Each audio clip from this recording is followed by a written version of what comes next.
It's been a while since I did one of these. I've been on a bit of a reading streak, actually.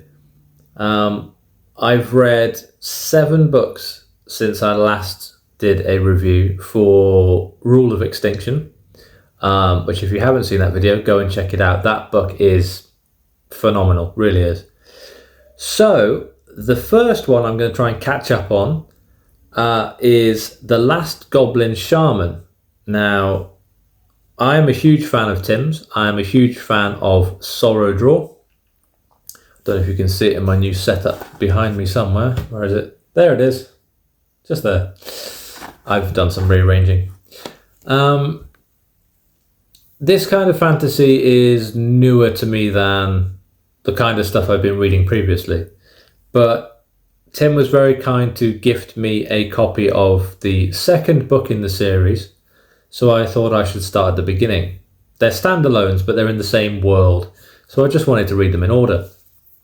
So this one follows Fia, who is kind of like an apprentice to her clan's shaman, Gelder. And Gelder dies and names Fia the new shaman. But she's not ready. She doesn't feel ready. And she is rather naive, and she makes a mistake that leads accidentally but rather tragically to the annihilation of her entire clan, and she is captured by men and taken away. So it's a relatively short book, and I don't want to say any more about it because I don't want to spoil anything, but the story sort of follows Fia in her role sort of as a slave, who she meets along the way. There's a whole growth to her character while she's there, and she gradually develops to something nearer the kind of shaman she should be.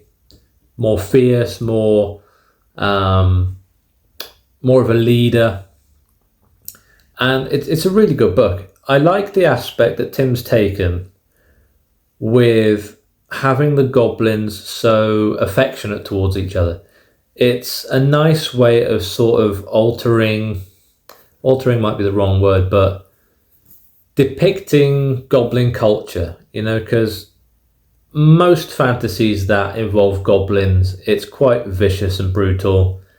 The goblins don't come off well in any aspect. So to have that aspect added in of their relationships with each other, their openness and all of that, it made it stand out more.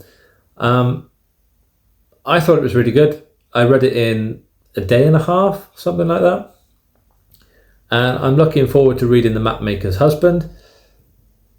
But yeah, I gave it 4 stars because it was just a really comfortable read. It was really nice to read something different. And given the tone of Sorrow Draw, it felt like kind of the other end of the spectrum.